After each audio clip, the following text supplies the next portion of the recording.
Good evening, everyone, and welcome back to our question time live stream, where we are live answering your game dev and Unreal Engine based questions live on YouTube. So, hello, everyone in chat. Good to see everyone. Sorry it didn't happen last week. I just had a massive migraine. It just came over and it was like doing me head in. So, I just stepped away from the computer for a bit last week. But we're back here, and yeah, we're going to be answering some questions. So as soon as a load of questions come through already, remember, if you want to support the channel, head over to patreon.com/Ryan Laley, where you can take part in this month's creator challenge, and you can also ask your questions early in our question time queue jump.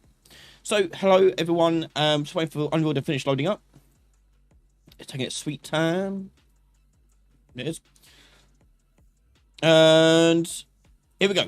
Okay, so the first question we're going through here.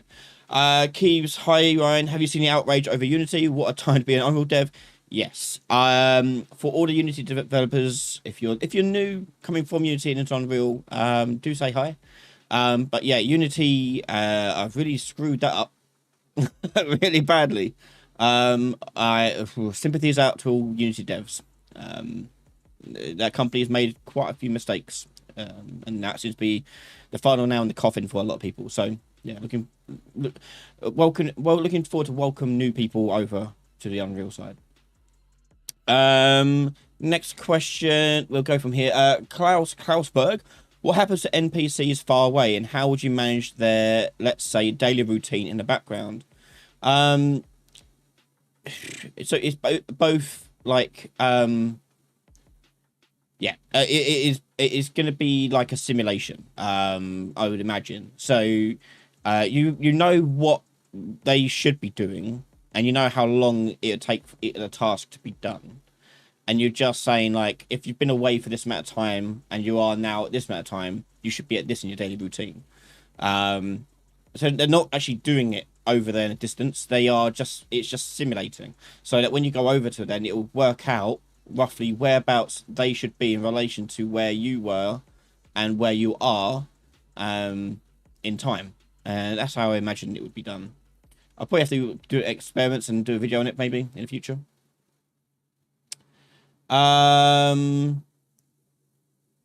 Next question from Black Disc. On the video you made a year ago about weapon switching using colored weapons, if you do this for the entire skeletal mesh, how would you go about adding an unhired animation in?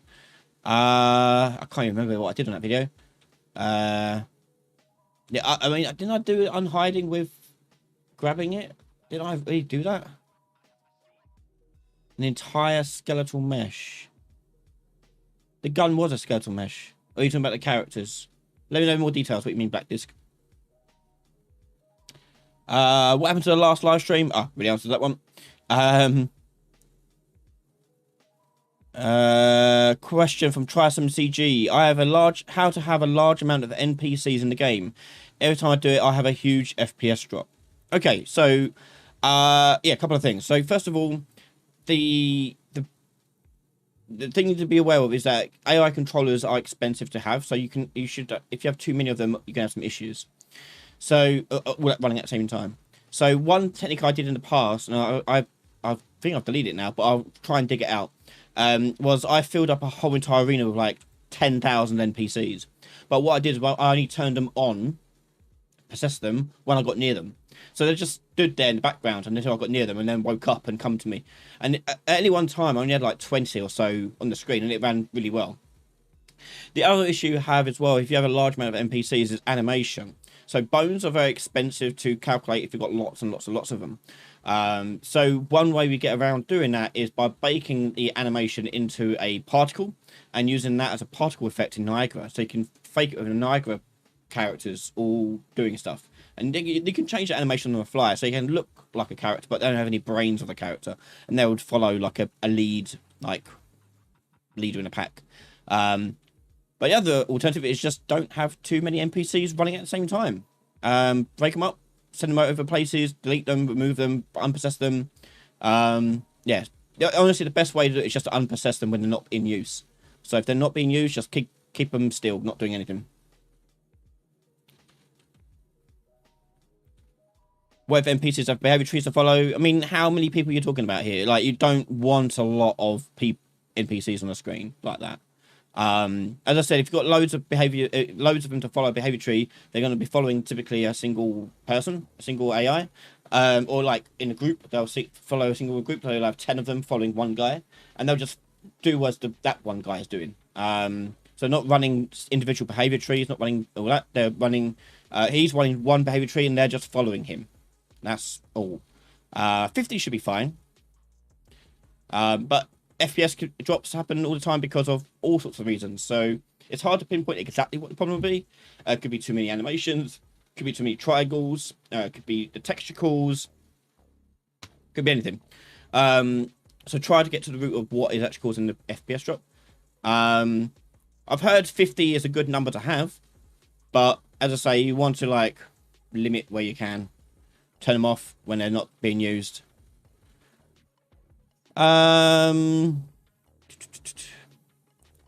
Attaching Jacob, how to attach particles in notifiers to the animation montage. Sure, okay. Let me bring in the animation. Hang on. So what I've got is their basic stuff in there. Hang on.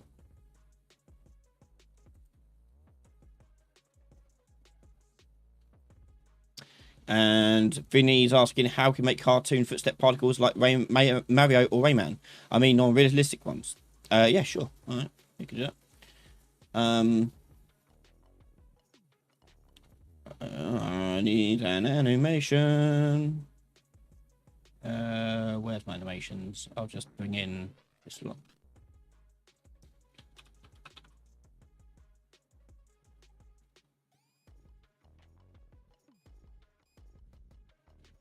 Okay, that's coming in now. And let me just retarget one of them. Mannequin.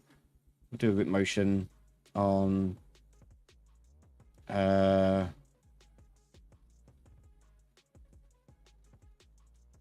do this one. No, do the first one. Retarget. Duplicate from UE4 to UE5. Sure. Okay. Just make sure that looks okay. Yep. Okay.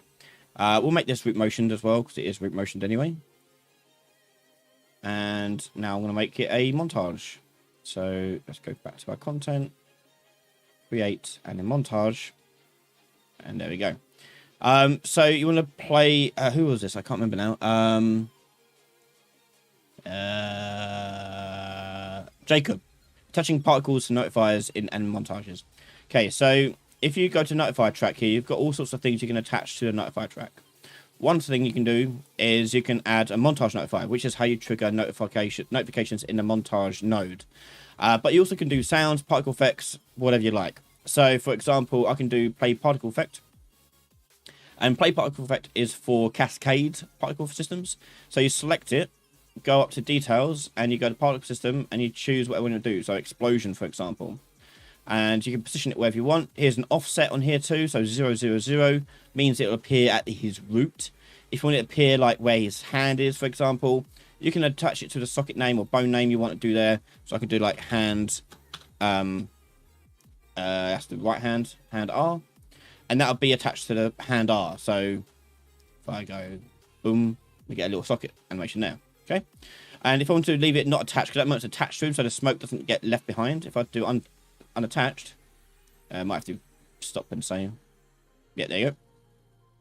It gets left in the window. Okay. And if you want to tie that to a montage notify as well, with notify tracks, by the way, you can add multiple tracks to this. You just go to the track here and add new notify track, and you can rename it to whatever you like. So I usually would rename these to like to notifiers, and then another one would be like particle effects, for example. You can rename it. Oh, never mind. And then go montage notify. If you want to have it at the same time, just line it up to be the same time. And boom. Okay. So when I do trigger this, it will do that. So if I go to my player character and tie that onto my character. And you can do it with sounds and Niagara effects, all sorts of things. Motion warping. So let me just add a debug 1 key. if you haven't seen these debug keys, they basically allow you to do key inputs, but they're development only, meaning that when you bake the game for distribution, they won't get included, which is handy. So when we press this, I'm going to tell my mesh here to play a montage. Like so. Choose the montage. And so that the montage notifier is going to trigger this on notify begin. But the particle effect's going to happen no matter what. So it'll just fly out, okay? The only thing we've got to make sure of is our animation blueprint is set up to use montages. So I'm going to go to my mannequin animations blueprint. I don't think it is by default. Oh no, it is. Default slot. You need this. And if I push play. Yeah. Particles. Yeah. Boom. Done. Okay. And you can obviously, as I said, attach sound effects to that if you want. You can either attach sound effects to the animation, or you can attach it to the particle fit system as well. Because particles can also have audio on them as well. The other question I saw was from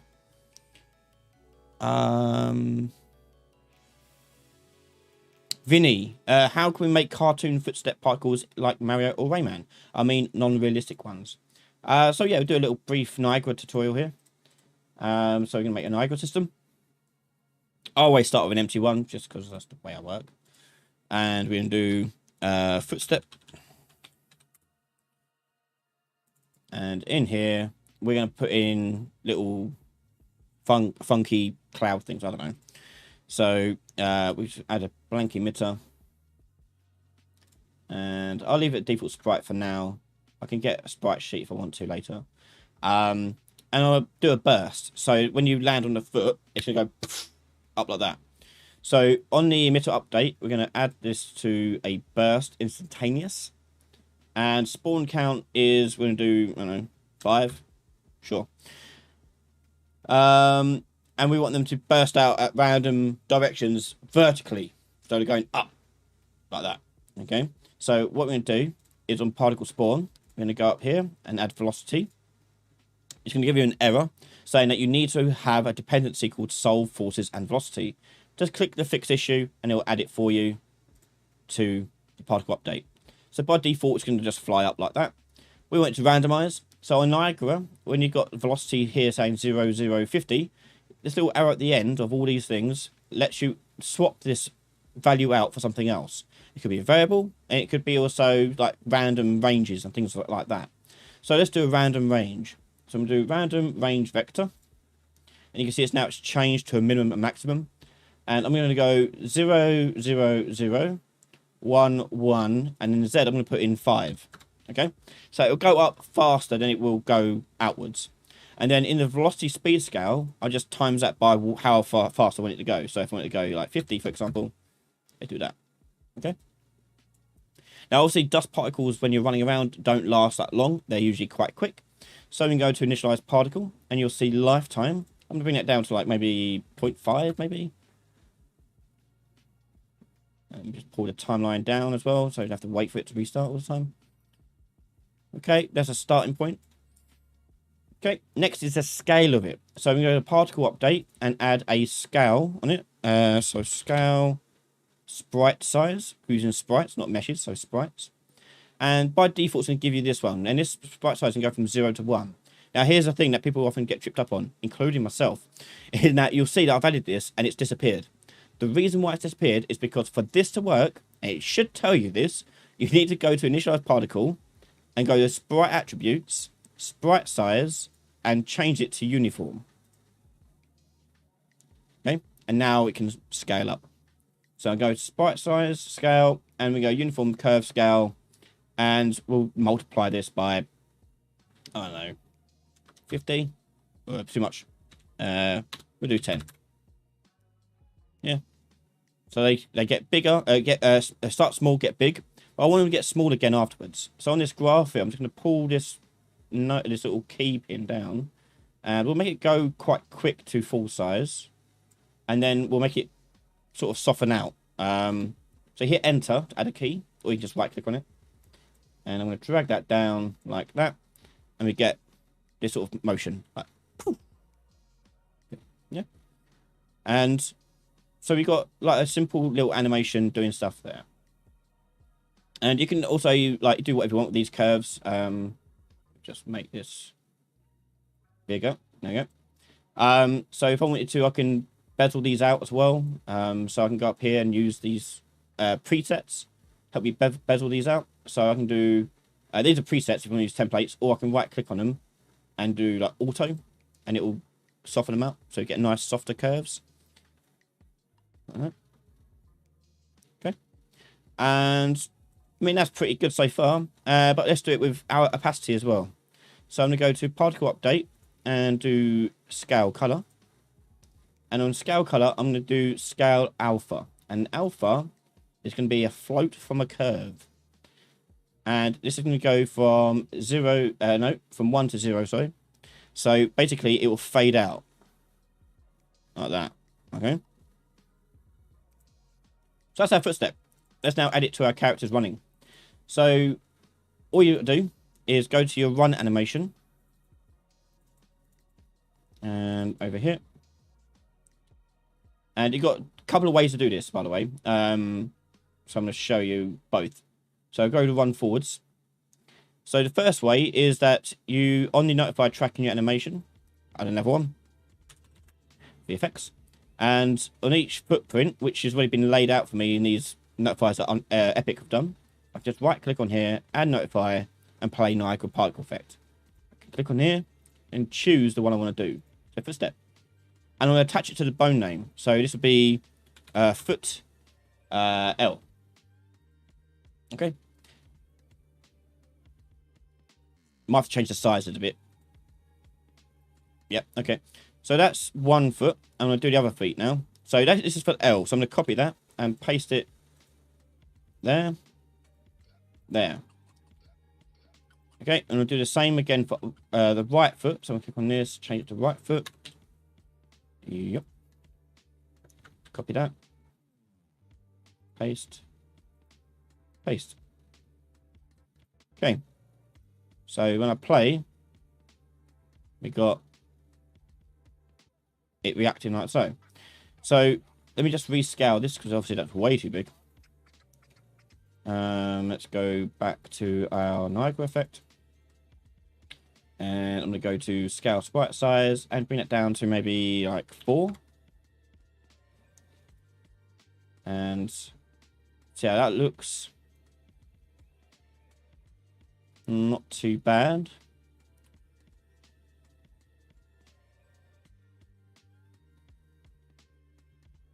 So at the moment, their ankle is treated as the root bone of the foot. Okay.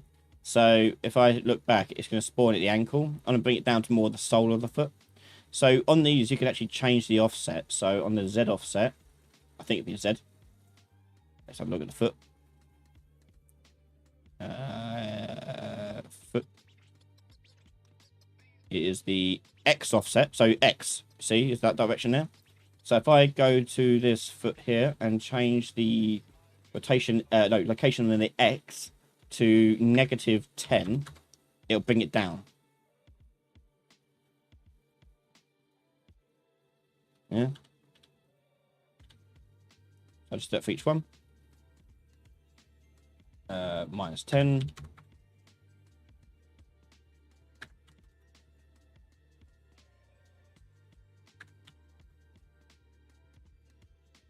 So this is one way to do it, and I'll tell you the pros and cons of this way.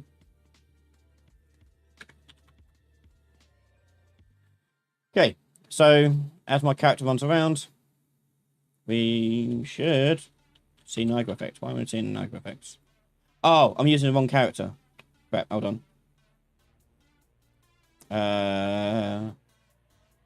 That was on the male one, wasn't it? Yeah, I'm using the female one.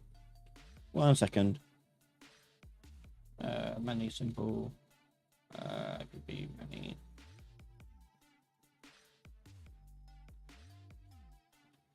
There you go. So one of them is mistimed, but you get a gist of it. Yeah, you do stuff like that. And if you don't want it to play at all, because of its lifetime and it's sticking around, it keeps going like that. this is where we can get a bit more advanced with it. So this is the other method. So the other method is, rather than playing them on here, is you play them on the animation blueprint, for example. The reason why is because, let's say you've got different surfaces, you can work out what surface you're on and play a different Niagara effect based upon what surface you're on. So if you're in water, for example, you can make it splash, snow, different sound effect, different music, all that stuff. You can do it anyway. And just so you're doing footsteps and sounds anyway using this system, so you might as well use the same system for it. So let's show you that method. Let me just delete these. There you go.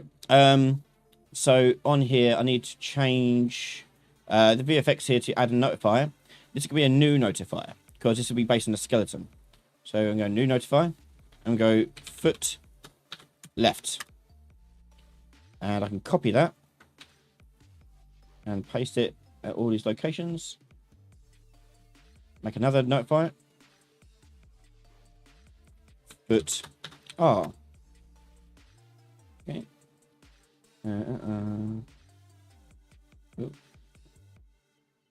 Copy. Paste. Paste.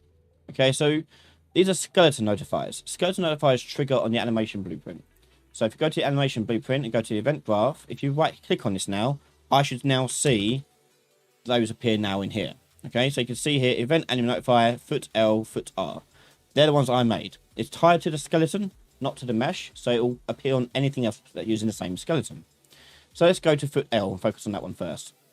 Foot R will be basically the same thing. So on foot L, you're going to do a spawn Niagara effect. Okay, so you're going to do what do they call it? Spawn system. Yeah, spawn system at location. The system we want to do is going to be our footstep. The location is going to be the bone we want to go on. To get the bone, by the way, in animation blueprint, which is weird because you thought it'd be easier because it's the animation blueprint, but it's not. What you have to do is get the component that this thing belongs to. So if you do get parent, something like this. Parent, no, get component, get owning component, that one. That gets you the skeletal mesh, and then from that, you can get the bone. So get socket location. We want socket location like that, and we'll do foot L and chuck that into the location there. Okay. Rotation, we'll leave it like that. Auto destroy, yep. Auto activate, yep. All that's done. And the footsteps here, this bit changes based upon what surface you're running on. Which we can go into, but I'm going to answer more questions that we've got going off. Yeah. So let's compile and change that. And let's do the same for the right foot. R. Obviously, this is exactly the same. It's just different foot.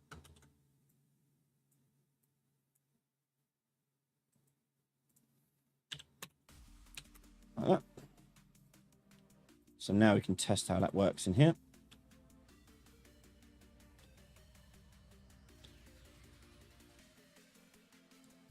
Yeah.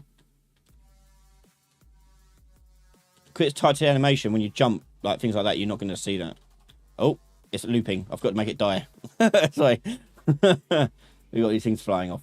Yeah, on the Niagara system, don't forget, like I did, to make it die after one system loop. So you just go to the systems section over here, the blue one. Scroll down, you'll see loop behavior. It says infinite. Just change it once. Yeah, and you're done. And now it'd be better off. You won't keep triggering everywhere you go. Yeah, and you can do the same for when you land as well. You can do, there's an on-landed event you can trigger, or put an actual, or notifying the animation. There's a few ways of doing it. Yeah.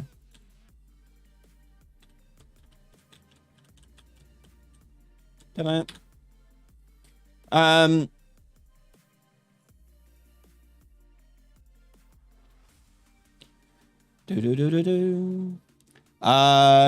Next question. I'm going to pick one at random. Sorry, by the way, if I do miss your question, just put it back in the chat and I'll try and find it again. I'm just grabbing them at random now. So next question I've picked up here is Metshish. Based on your compass tutorial, is it possible to make an up and down icon based on objective position? Yeah, obviously you do the compass thing, and then on the icon you can do a simple check on its Z coordinate. So let me just do a quick example. If I do icon, and we'll do I'll do a switcher, be fine. And in there, I'm going to have an image. 3 of them. Actually, could save me making images. I can just be easier if I just did a text. But obviously, you put in images. Just have to be quick. That's all. So this one will do nothing. This one will do as up. Or below and above will do. Below, and this one will be above. Like that. Then on the graph, you have a reference to your icon already. So if you're following that tutorial, you have a reference to the thing that you're tracking with this. In my case, I don't yet have one, so if you just add one. Target, whatever. That'd be an actor reference. And then on the construct, or you can do it on a tick as well. Either way, you do regular tick or a different timer, whatever you want to do to check it. Let's just do a tick for now. You want to get the height difference between your location and the target's location. So you get your target, get your actor location of the player character. Can type, there we go. And actor location. The thing that you want to be particular about this, though, is you don't want to be pinpoint accurate, because otherwise it's always going to say above and below. To be like exactly right, it can be very difficult. So what you want to do is round it up and down. Okay. So you get actor location of the 2 things. The target, we're going to split this and split this value. We've got the Z value, and we're going to do our value, our player vote value, subtract this value. Now, if it's positive, actually, I'll do it the other way around because it makes more sense. Oh, come on. Wait for it to catch up. It'll make more sense the other way around, because if, let's say, I'm at 150 and they're at 100, I want it to be negative. Like, I want them to say that it's lower. So negative is lower, positive is higher. So I'm going to do that one at top, this one at bottom. So if that's 100 and this is 150, 100 minus 150 is minus 50. Therefore, it's below the player's value. But as I said, you want to only do this when it's within a certain range. Okay, so with this value here, we can do is range. No, not is range. Just type in range. And get it in range. That's the one. And you want to check if this value here is above or below a certain value. So I'm going to do abs, because it can be negative and positive. You want to just check the, like, is it absolutely just like 50 either way? So you do abs, and you just do 50 here. And that means now that it can be negative 50 and positive 50 before it triggers the above and below switcher. Yeah, and if that's the case, like that. If that's the case, the widget switcher is going to be set to the blank one, which is 0. Active widget index is 0. So that's true. If it's outside that range, I then want to look at, like, it's a negative value. So I'm just going to take this value here now, and I'm just going to go, is it below 0?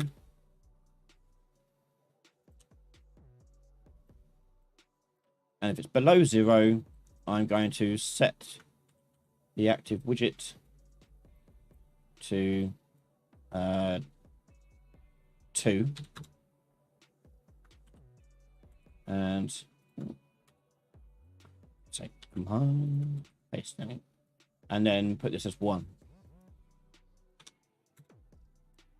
And that's basically it. So this thing's going to look at the 2 locations, subtract the player's location from its current location, check out what its absolute difference is So if it's greater than a 50 unit difference, that's when it will change. Otherwise, it will just set it to blank. That 50 obviously is dependent on what you want to do and what sort of range of error that you want it to have. That's up to you, that one. And then it just switches over to below, above, based upon whether it's negative or not. If it's negative, below, positive, above. Okay. Hopefully that helps you out. I won't bother testing it, so I'll set up the whole other thing. I don't want to do that. Neo Masaki, how are the future tools coming along, such as the FPS RPG revamp and building? The building one's coming along. We've got the other video, survival episode, whatever it is, coming out this week on Patreon. Oh no, sometime soon. It's been edited, it's uploaded, it's just been scheduled for release, that's all.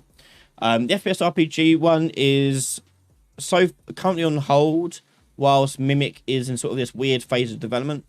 It's been a busy week for Mimic, trying to get it into places like Xbox and PlayStation and get into people's hands to try out and basically get funding and support for it. So we're in that sort of phase at the moment for it. So that eats up a lot of time. So we will be getting to the FPS RPG stuff, building other things that like to support it. I've got like project files on my computer where I've been testing things out. But yeah, we will be getting to that too.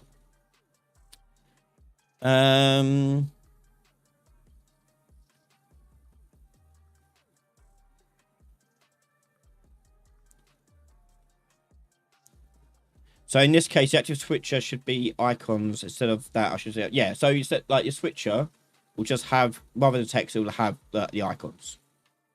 Yeah, blank one, above and below, up arrow, down arrow, whatever you want to do.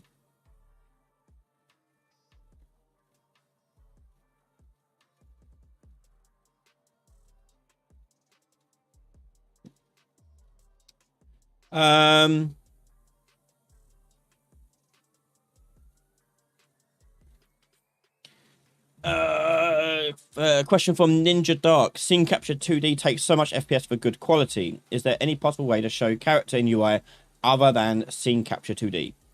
No. That's about it. Sorry. At least I'm not aware of, anyway. You can probably do some custom plugin stuff to do it, but no, currently not. Question, what is the best way for me to handle tilt input for a mobile game? Good question. So, if you're doing a mobile game, you are in luck because Unreal has quite useful stuff. Because if I just go into any blueprint, actually no, I'll just go and make an input first. Obviously I can't test this because I'm not on mobile, but you go to your input settings for your context, and let's say I've got move here, okay? I can add a key to it, and in there you'll see you got gesture, motion, touch, all useful for mobile. So you go to motion, you got tilt. So now that will work when we tilt, and you got triggers that will give you information based on like how far. I think it's normalized. I can't recall exactly, but it'll give you like a -1 or +1 in different directions, like a thumbstick. So if you tilt it that way, 1, that way -1, that way 1, that sort of thing. So it'd be just the same as the gamepad left thumbstick here. It's just tilt instead, and that is how you do tilt. As you see that, as you probably saw, there's tilt, there's rotation rate, gravity, and acceleration. Yeah.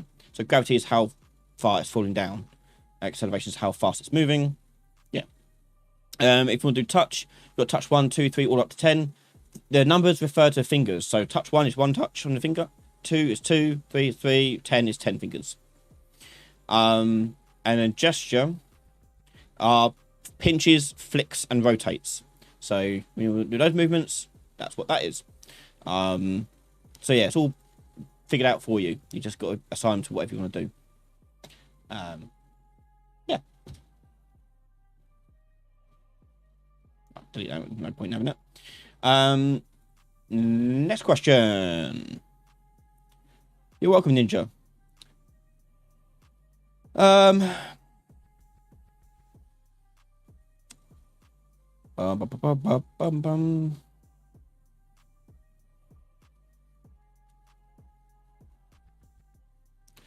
James McElmore. This is a common problem I see people have. You made a weapon system based on the gun tutorial series, and you're having an issue where you try to move while looking down, the character gets pushed away from the gun. Any ideas how to fix it? Yes, this is a common problem that a lot of people have. Typically, if your character is holding anything in their arms, turn off the collision of the thing they're holding. That's what's happening with your character. It's colliding itself with the gun, and because the gun's inside it, it gets pushed back. So turn off all collision on anything that you're holding. Okay, any like blocking collision, like that will affect the movement. So turn off collision on those, and then you're golden. It'll work fine.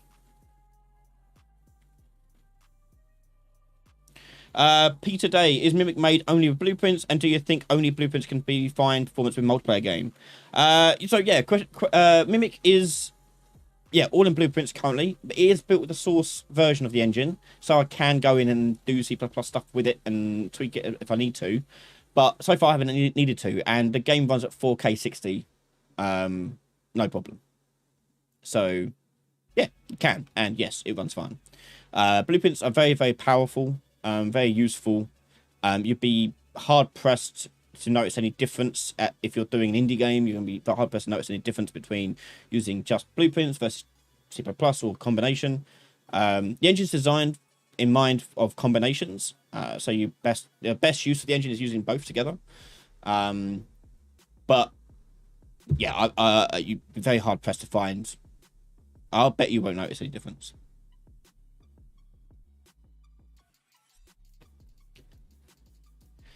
Try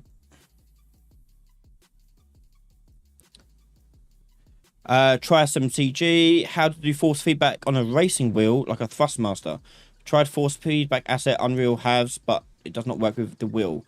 Unfortunately, I don't know. I've never messed around with a wheel before. I would have thought it would have been just the same as you've just tried, the force feedback assets. But if that's not happening, there must be another way of doing it, and I'm not too familiar with what that would be. I've never tried it. I can't answer that one, unfortunately.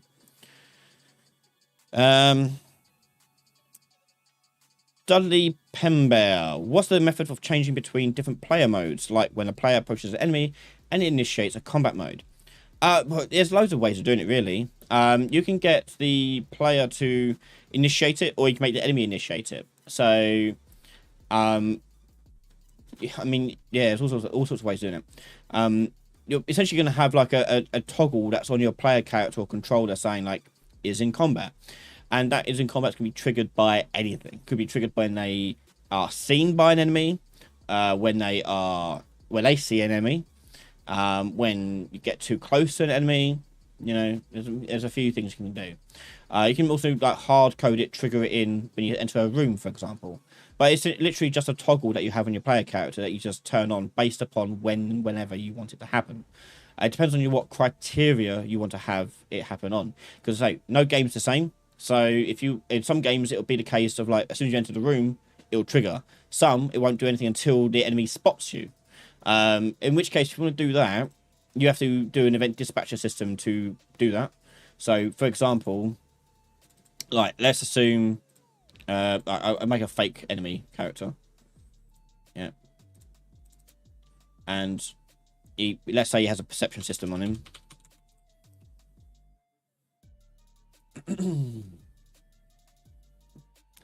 And, oh, no.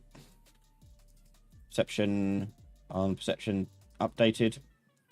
On perception updated, if they've been seen, so this stimulus here, break it open. You know if they've been seen or not because this boolean will be true, and if the actor is been seen, you want to alert them that they have it. So interfaces would work actually the best way for this. So you just do an interface, blueprint interface, and we do like combat interface,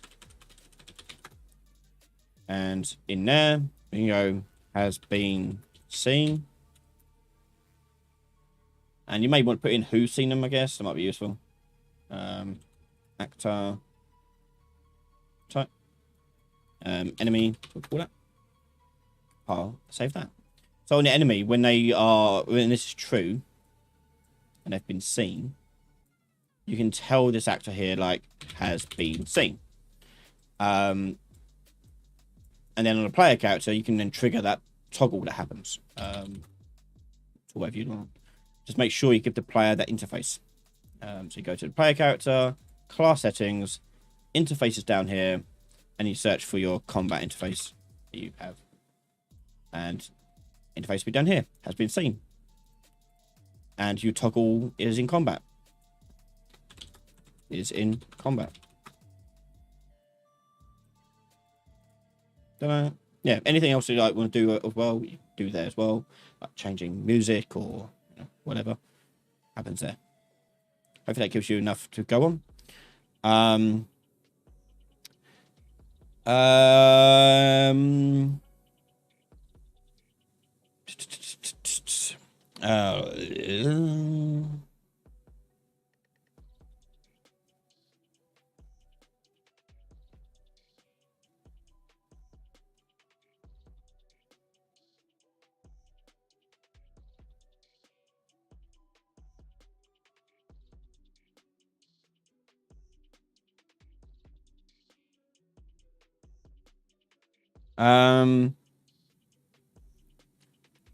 Okay.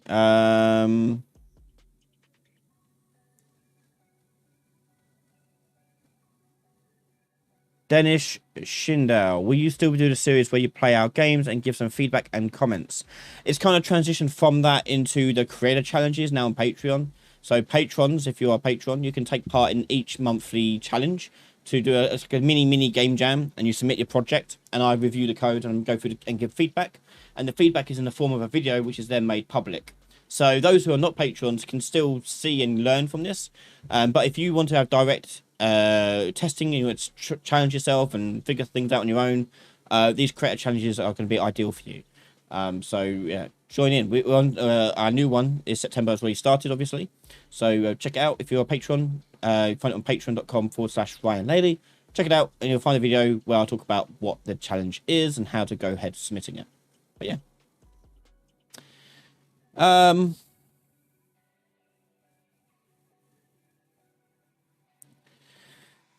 Angel from I'm guessing from Puerto Rico.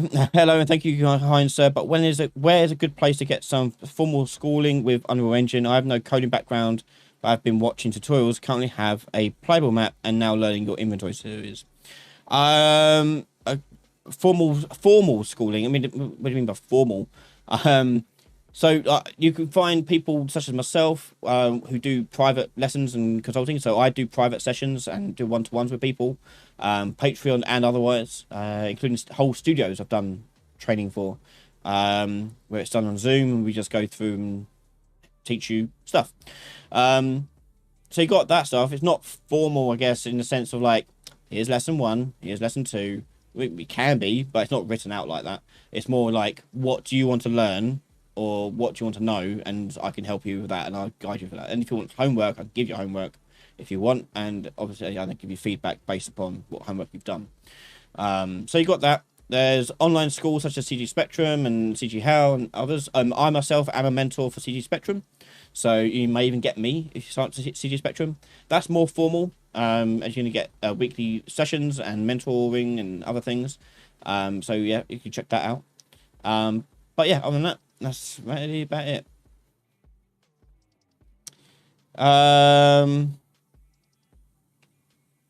Yeah, you got some universities like Full Sail University. You know if it's for you or not. Go check them out first. Yeah, it's hard to know. KitKat, as a tutorial creator, for the content you don't cover, who else on YouTube do you recommend, and who should we stay away from tutorial wise?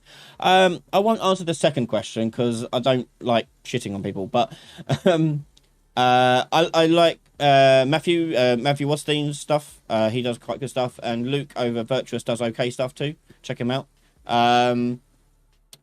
But Matthew is great for like those quick how-to documentation things of how to do things, and inspired me to do my how-to series of videos to do them. And yeah, he does good stuff. Check out how Matthew Wastein's stuff. But yeah, I won't go through what I don't like. I would say avoid in general, avoid tutorials that are made to just show off rather than teach. So the ones I'm talking about are ones where they're like, okay, I made this really this thing and go through here, here, and then it's done. It's like, great, didn't learn nothing from that. the other ones I don't like, and this is my biggest bugbear I have on YouTube, is the artists who go level design in 1 hour in Unreal Engine 5, and they'll do a whole thing of like this beautiful village and all like that. Great, it looks very nice. The problem is that's not level design.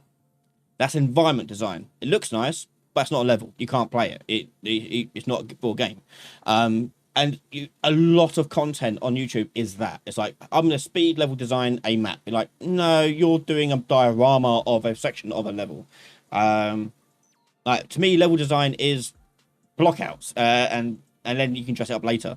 But there's got to be design in it, and that's missing in a lot of cases. So that's my biggest bugbear, is when people have titles saying like level design in Unreal Engine in like 1 hour, and it's like, yeah, it looks like a great pocket city, but it's great for pictures, and that's about it. You can't use it for a game. Or you've got ones where they go like, I made a really cool fluid sim and all that stuff. Like, great, but you can't apply it to a game because it isn't performant for a game. Yeah, it may be better for like visual effects, or for live action stuff like full of volumes or pre-rendered stuff, but for games not necessarily as much. And those are kind of misleading, a lot of those things, because they don't really say what the intended purpose is it for. Like, you want people to, when they're talking about what they're teaching you, you want them to tell you what it is, like what you use this for, what would be the ideal goal for this. So obviously a lot of my stuff, almost all my stuff, is for games. So I'll say like, for this type of game we'll do this. And in some cases I even say like, if you're making this type of genre versus this type of genre, this is how it changes. But and that's what you need. You need context. If you're just learning how to do a fluid sim, and like, great, but you don't know what it's for, it kind of breaks the context of it. This is why games, we cheat a lot of the graphics, we cheat a lot of the things, because we have to. We got to make performance changes. So yeah, definitely look for ones that describe their context, and explain what they're doing and how they're teaching it.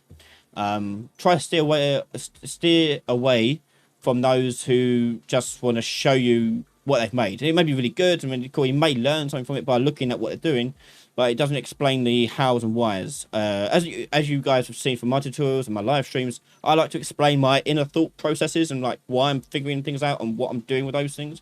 And if I'm not doing it a certain way, I like to try and explain it where, as much as possible, why I'm not doing that certain way.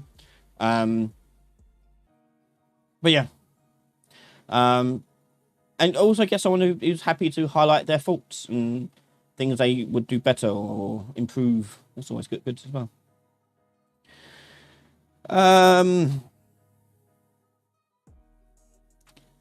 Next question.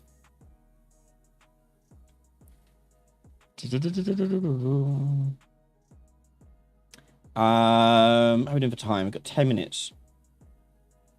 Yeah, Matt's good. Matt Aspin's alright as well, yeah.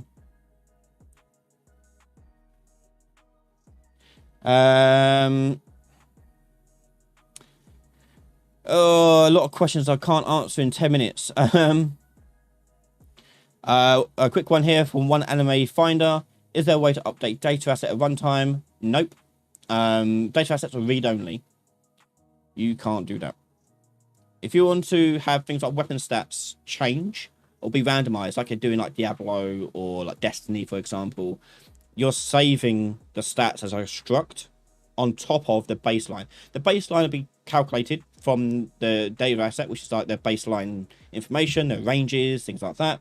But then they're going to calculate the actual stat from those ranges and save them. And you can either save them individual stats, or you can save the random seed that generated the stat and save that, and so you can regenerate the randomness of it. Most just save it as a struct. Yeah. Hi, dude. How are you? I'm good, thank you. Very well, thank you. Yep, it's Daryl. Question: how can I transition from a cutscene to gameplay in a game like an RPG system where choosing the wrong answer triggers a battle? Okay, so if you're doing a cuts, I mean, sounds like what you're doing, but when you're doing a level sequence, so if I've done like a level sequence here, for example, and I plot out some stuff on it, blah, blah, blah, animation stuff, they're talking, blah, blah, blah, and then I want something to happen. Yeah, I want the player to make a choice, and then the cutscene is going to trigger into a particular way. You'd have an event track, like here, for example, and if you're doing multiple choice questions, I'll need to make a video on this because I keep meaning to, I keep forgetting to. You can add markers for different sections of discussion if you want to. So like marker A, marker B, marker C, and like they're different parts of conversation. You can jump to different markers. And let's say in marker C, for example, there's an event over here that triggers. You right click on the event track on the pin you made. You go to properties, go to event, unbound, and create a new endpoint. This will open what's called a level sequence director, which allows you to add code to the thing that's going on here. Now, if you've got just an event track on its own like this, it'll be blank. But this can also be tied to characters as well. So you can add, each actor can have its own event track, in which case you'll get a reference to the actor here. But yeah, you just do what you want to do here, and away it goes. Yeah. Essentially what it is. The sequencer director has two graphs. There's a sequencer events, which is all the events that are on the sequencer, and the event graph, if you want to populate variables and things beforehand. So, for example, we do on created, and we can get the sequence player, or get the is it sequence player? Get sequence. There you go. Get sequence on that, and you can like store that so you can pause it and start it. So like here you can like pause. No, not pause. What is it? Stop. No, is it the player? I don't know. I can't remember now. I have to go back and have a look. But there's a way to get it a reference to it so you can pause it and stop it at various points and make it loop. Can we jump to marks in here? Yeah, so here you can do like go to marked frames. You do no. Who is it? Mark. Find. There's one to be able to say go to marked frame.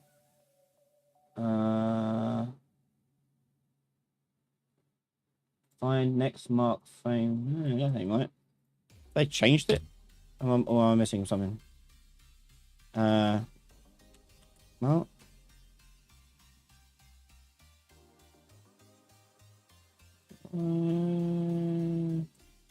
Go to mark. No, scrub.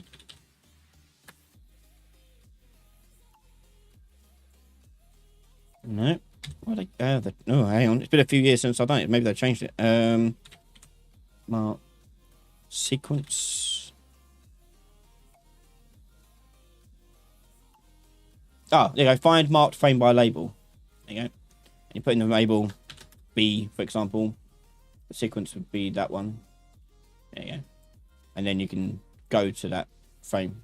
It gives you the frame number here. Like, yeah, you know. But I say I need to do that. Series on that stuff, but yeah.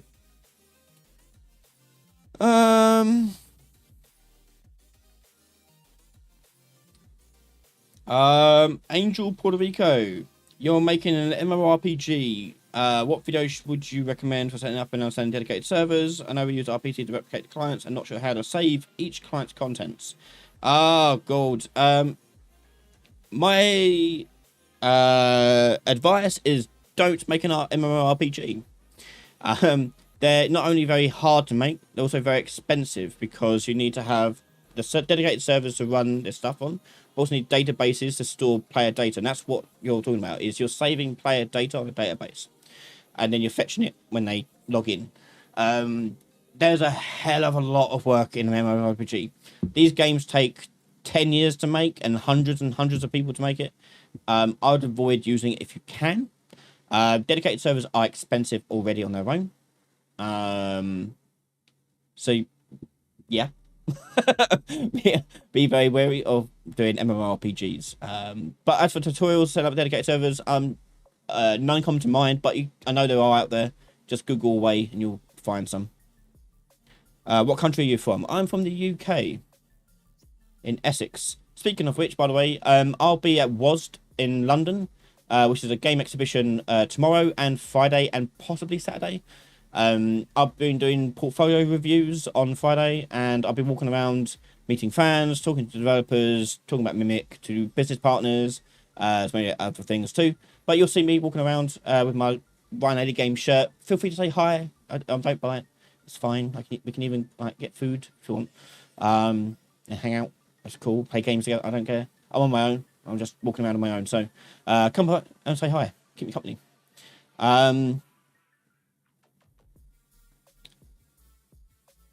Dan Powell. Hey Ryan, what's the best way of doing a third person line trace from the center of the screen, i.e. third person from Fallout?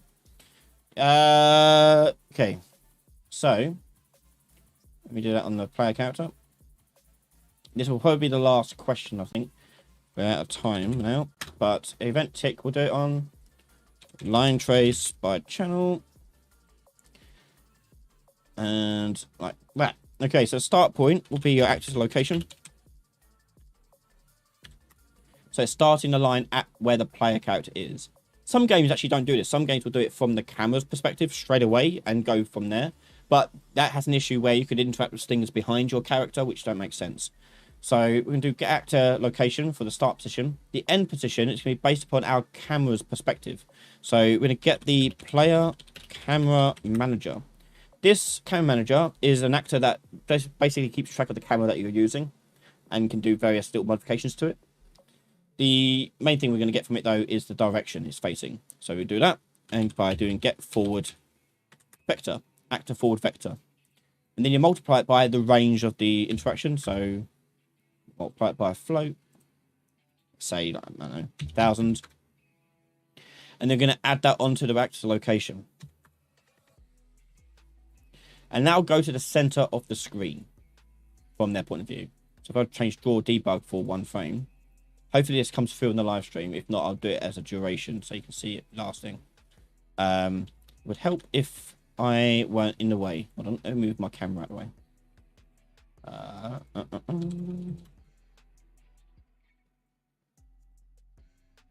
There you go. Oh, why is it not playing?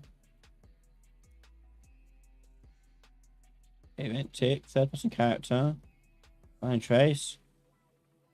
Oh, put 100. Need 1,000. There you go. There we go. So you can see the line trace now is going out to the center of the screen. Okay. And if I bring my camera in and do more of a third person overview shoulder thing, we need like 200 there. See what that's like. Yeah, so you can see it's going to the center of the screen there. Now, you may notice, like, the closer you get to the something, the less central the screen it is. If you want it to always go to the center of the screen, regardless of like what's in front of you, you need to do 2 line traces. One to find the wall object, and the second one to work like you're colliding with, and the second one to actually do the line trace. So I'm going to show you that.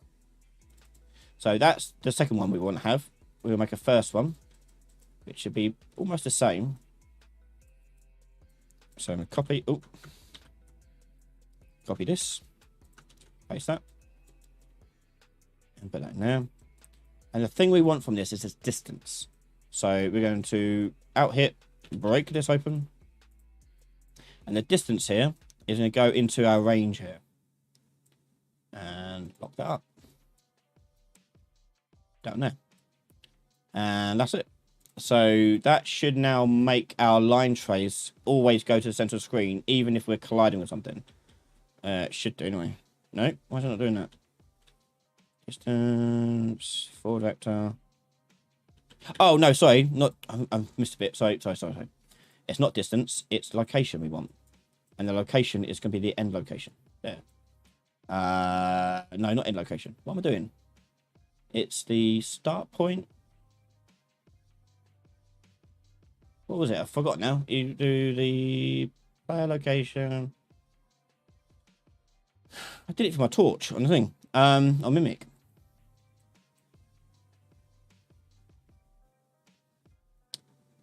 So, oh no, sorry. It's not the active forward vector of the camera. That's what I was doing wrong. It's the direction between the trace start and the location of the hit. That goes in there. This is the float. Do 1000. Add those together to get to the end. I think that's right.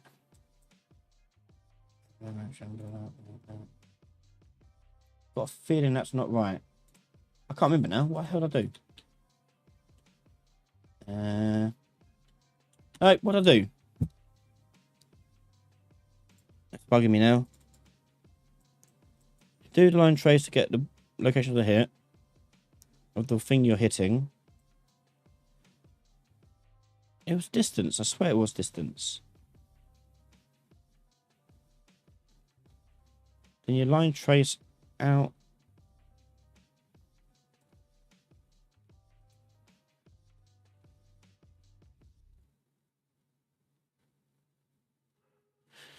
This is annoying me. Could have sworn it was distance. Maybe it's distance now.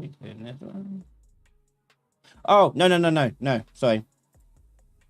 It go, yeah. So from here, it goes from the trace. Oh, no, I've done it the wrong way around. It goes from the player to this. Oh, okay, right. Why am I going dumb? Going dumb. Hang on.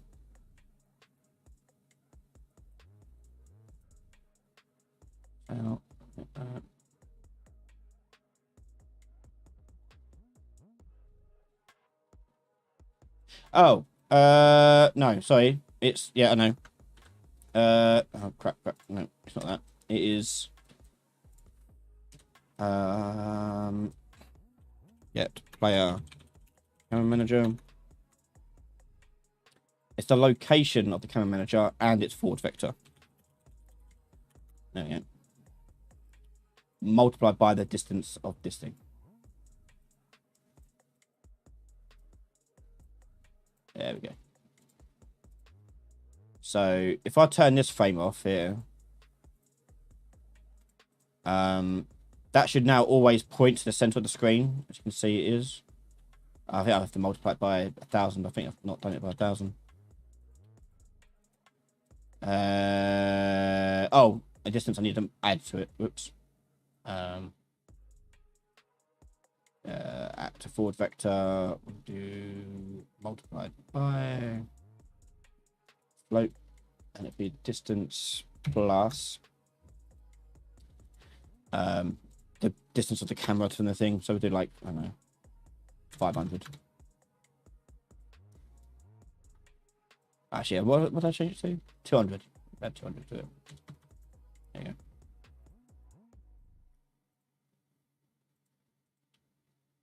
There you go. Okay, so it's always in the center of the screen from the player's perspective. So the first line trace gets at the distance between it and the player, the wall and the player, and the rest it goes from the camera point of view to whatever you're looking at. There we go. So you get things like this. You're like, oh, this is annoying me. But yeah. But anyway, as I said, that'll have to do for today, unfortunately. Thank you for coming by for Question Time. We do these every Wednesday, if I'm not unwell, that is. But we're also live again on Saturday. This Saturday, we're doing a Let's Create, and we're going to be trying to recreate an RPG reputation system like the ones you see in Starfield, Skyrim, etc. So you had like get wanted by certain factions and reputations, and get and make people react to you in different ways. We'll be doing that on Saturday. So come by on Saturday for that live stream at the same time as tonight. We got more videos coming out tomorrow. We got more of Luke's videos coming out tomorrow. We've got Friday. We got more videos coming out.